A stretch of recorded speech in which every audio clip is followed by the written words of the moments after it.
আজ সকাল সকাল টোটো করে বেরিয়ে পড়েছি বহরমপুর স্টেশনে যাওয়ার জন্য, কেননা যা বৃষ্টি পড়ছে বাইক নিয়ে যাওয়ার কোনো উপায় নেই। যাই হোক বন্ধুরা, বহরমপুর স্টেশনে আসলাম। এখানে এসে টিকিট কেটে চলে গেলাম কিন্তু স্টেশনে। আর স্টেশনে গিয়ে আপাতত এখন অপেক্ষা করছি যে কখন ট্রেন আসবে, কেননা আজকে ট্রেনে করে যাব লালগোলা। তো লালগোলা আমার মামার বাড়ি, সেটা তোমরা সকলেই জানো, কিন্তু আজকে ওখানে রয়েছে একটা ওয়েডিং কাজ, যার জন্য কিন্তু লালগোলা আসা। তো যাই হোক বন্ধুরা, অবশেষে এসে পৌঁছলাম কিন্তু কৃষ্ণপুর স্টেশনে। তো স্টেশনে এসে আপাতত এখন অপেক্ষা করছি যে এখানে কিন্তু অভিজিৎদাও আসবে। আর আজকে যে কাজটা রয়েছে সেটা কিন্তু সম্পূর্ণ অভিজিৎদার। যাই হোক বন্ধুরা, অভিজিৎদা চলে এসেছে আর চলে এসেছে আপাতত ক্লায়েন্টের বাড়িতে আসার পরেই যেহেতু দেখলাম রিচুয়ালস হতে এখন একটা দেরি রয়েছে, সেই কারণে চলে গেলাম কিন্তু আউটডোর শ্যুটটা করতে।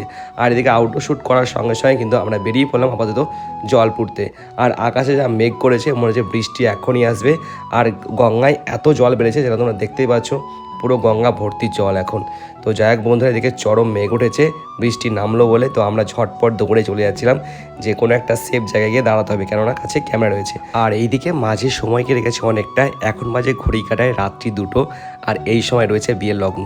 হ্যাঁ, লগ্নটা ছিল কিন্তু সন্ধ্যে 7টা থেকে রাত্রি 10টা অবধি, সেটা সোনার বলে হয়ে যায় সন্ধ্যে 7টা একটা লগ্ন আর রাত্রি 1টা একটা লগ্ন। যাই হোক বন্ধুরা, কি আর করা যাবে, কিছু করার নেই, কপালের দোষ, আর কিছুই না, শুধুই রাত্রি জাগতে হলো।